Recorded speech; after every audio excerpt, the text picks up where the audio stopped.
Like many former Soviet bloc countries, Ukraine gained independence from the Soviet Union in 1991, but unlike many other such countries, Ukraine, more than most, has struggled with its independent state and has had barriers and hurdles other countries have not had. To explore these issues and many others, we bring you the 10 things you didn't know about Ukraine. For a long time, those familiar with Ukraine had dubbed the country the Africa of Europe, which implies that it had similar problems, particularly in the realm of infrastructure, to many African countries, and to a large extent, this remains true to this day. This was even true in the days of the Soviet Union, when Ukraine was viewed as a quote-unquote problem region, more so than even the Central Asian regions of the Soviet Union. Of course, Ukrainians have had to struggle with more obstacles than many other former Soviet territories, from the terror of the Bolsheviks to the tyranny of Stalin and the infamous incident at Chernobyl, but these things alone do not explain why Ukraine remains, comparatively speaking, backwater compared to other former Eastern Bloc countries. This has affected the infrastructure of the country above all in ways that would make Westerners shake their heads. For example, if you wish to ride a bus in Ukraine, you simply wait at the bus stop for an indefinite period of time because Ukrainians, sadly, have not yet discovered the use of time schedules, and thus you wait until the bus you want shows up. In Kiev, the metro is served by 40s-style escalators that descend hundreds of feet into the underground with nothing to hold on to. Even Ukrainian automobiles fall behind Western standards, as most do not have seatbelts in the back seats, leaving passengers at the mercy of the icy winter streets. And Ukrainian International Airlines, the main airline for the country, has a bad and reliable habit of losing the luggage of their passengers. Eventually, Ukraine will grind its way forward into modernity, but when this will actually happen is anyone's best guess. This is more than just a myth, and the research proves it. Ukraine has consistently been ranked among the top 10 countries in the world in terms of the beauty of its women. Ukrainian women are also proud of their femininity and dress accordingly. Sweatpants and hoodies would generally be last out of the closet when they are deciding what to wear. Perhaps one of the worst starvation events in the history of humanity, the Holodomor, which literally means extermination by hunger in Ukrainian, was an artificially induced mass forced starvation brought about by Stalin's collectivization program in the Soviet Union. Taking place between 1932 and 1933, the Stalinist regime carefully manipulated the accessibility of food in order to promote its ideological goals by seizing control of grain and food supplies. This carefully planned misdirection of food production and allocation eventually led to the death of millions of ethnic Ukrainians. No one knows the exact number of people who died during this tragic event, but most estimates lie between 2.4 to 7.5 million, with some going as high as 12 million people. The biggest issue concerning the death toll is the lack of documentation, as both the West and the Soviets try to cover it up.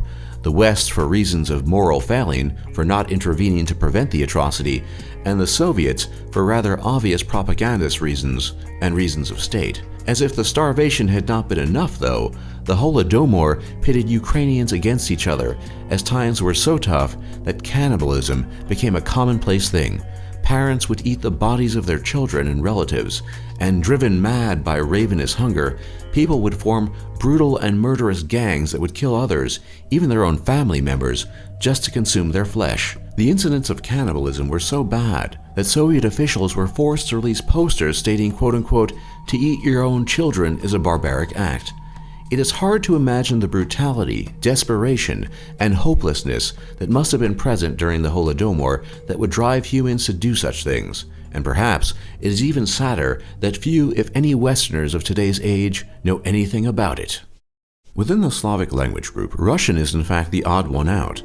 If you could have heard an ancient East Slavic tribesman, his speech would have sounded much more like Ukrainian than Russian. Indeed, Ukrainian shares many more linguistic features with Belarusian, Czech, Slovak, Polish, and Serbo-Croat than it does with Russian. Ukrainian and Russian are not mutually intelligible, the standard linguistic test for determining whether a language is a fully fledged language in its own right, and not a dialect of another. While many people in Ukraine have Russian as their first language, most people are bilingual in Ukrainian and Russian, and will switch languages depending on who they are speaking to. Politics aside, the language issue has never been problematic in Ukraine.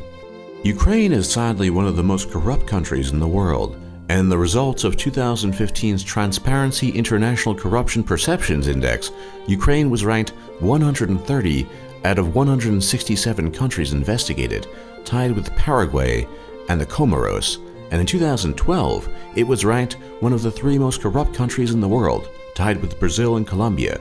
The government itself has often been described as a kleptocracy, particularly in recent years, and contrary to the progress seen in many other Eastern Bloc countries, the corruption is not decreasing, but growing with each passing year. By far, the biggest problem to afflict Ukraine in this regard is the issue of bribery, which affects virtually all levels of Ukrainian life, from higher education to the justice system, law enforcement, politics, the business world, healthcare, social security, and beyond.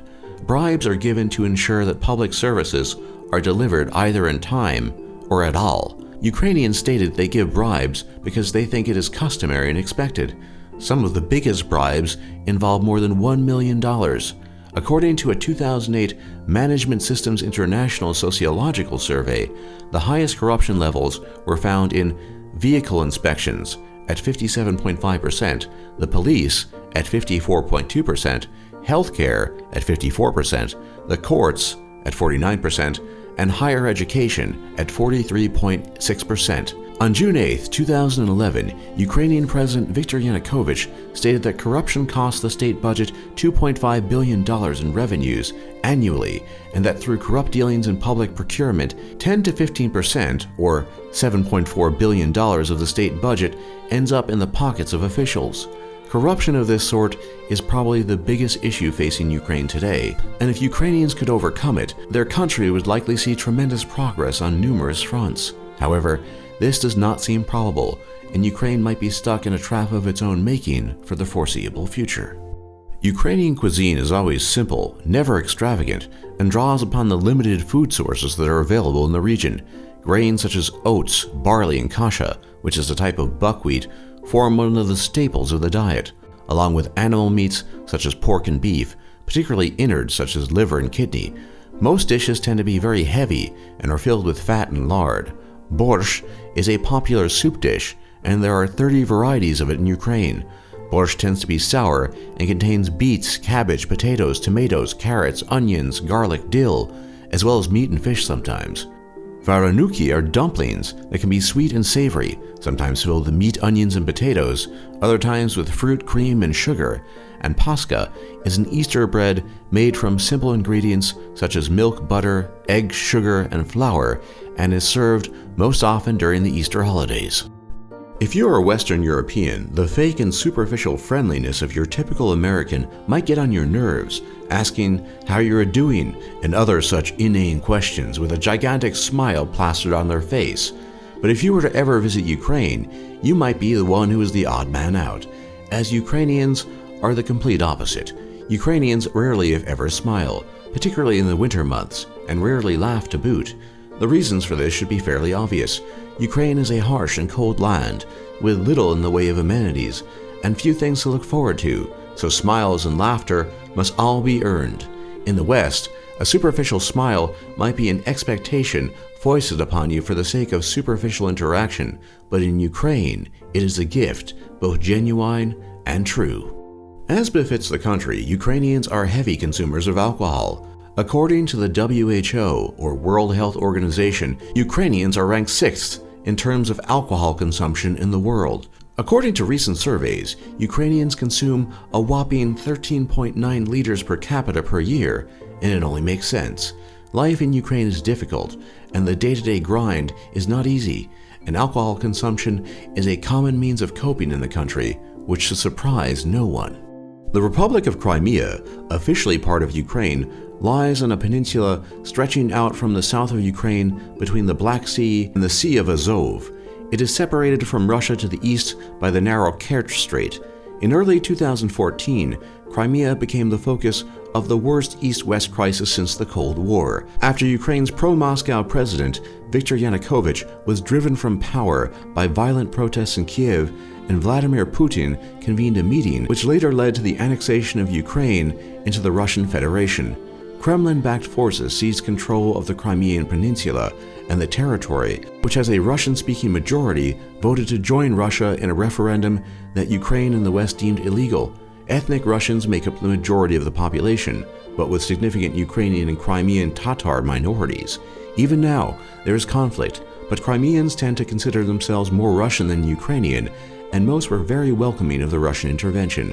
Because many Western powers deemed the actions of the Russians illegal, they subsequently imposed heavy sanctions on Russia, many of which remain in place to this day.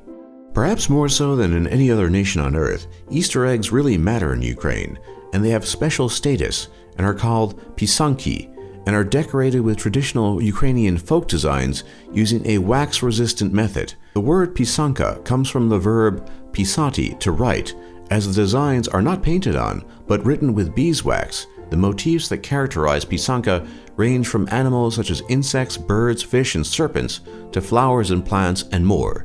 Many Ukrainians are very religious, and pisanki are an extension of that religiosity and their devotion to Christianity. For more top lists just like this, be sure to leave a like and subscribe if you haven't already. And don't forget to check out our other lists. And thanks for watching, and thanks for learning.